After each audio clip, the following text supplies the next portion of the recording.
Now, somebody that we've spoken about already in this conversation is a man who is finding a new lease of life in this world of podcasting with the biggest podcast in the country right now, Alastair Campbell, who I imagine you have had lots of dealings with over the years in these Number 10 lobby briefings.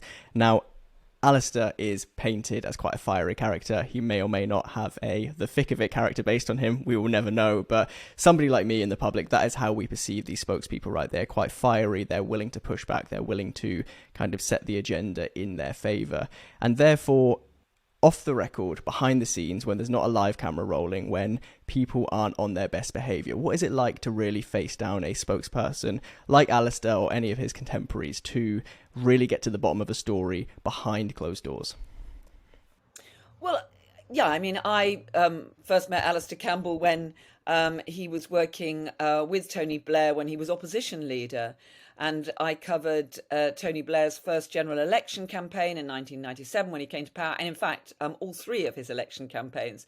So we were on the road with Tony Blair and Alastair Campbell. We weren't, a lot of the time, if I'm honest with you, they were in a separate bus. But certainly I've had many, many, many dealings with him over the years. And he is a forthright character who will tell you what you think. But I do think that the thick of it caricature. His daughter apparently loved the idea that Malcolm Tucker might have been based on her dad and was desperate for that to be the case.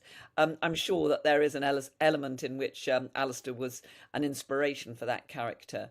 But that is a comedy caricature. An enormous amount of the time, Alastair Campbell was actually incredibly helpful, useful, and a really, really, really good source because he was very, very close to Tony Blair. He was with him in all the big meetings, in the cabinet meetings, when Tony Blair was meeting world leaders in the run-up to and during the Iraq War and so on. So he was a very, very important source. And when he stepped back from lobby briefings, an awful lot of journalists who's complained about the fact that he would sometimes lose his temper in a lobby briefing and swear and tell them that they were talking rubbish and that their newspapers were not worth wiping the floor with and so on, were then really, really disappointed and complaining that they weren't going to be getting as accurate a source who would be really in the meetings and could give them as much information about what was going through the Prime Minister's mind.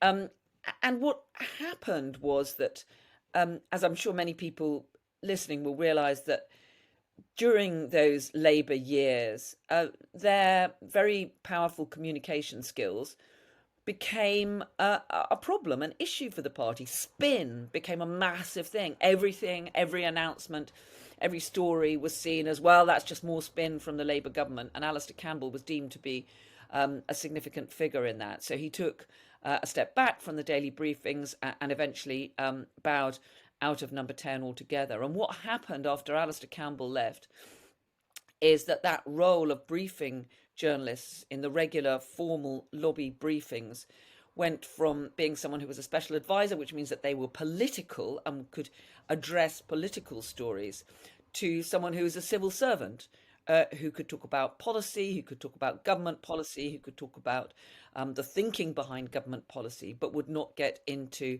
party political issues. And that has been a big change. And there was a deliberate attempt to find a contrast. And I write in my book, Lobby Life, about the wonderful Godric Smith, who took over doing the daily briefings from Alastair Campbell. And he arrived and was informed by one of those he was addressing, or had been having a chat with earlier, that the journalist had been told, "We're going to bore you to death with Godric, and more Godric."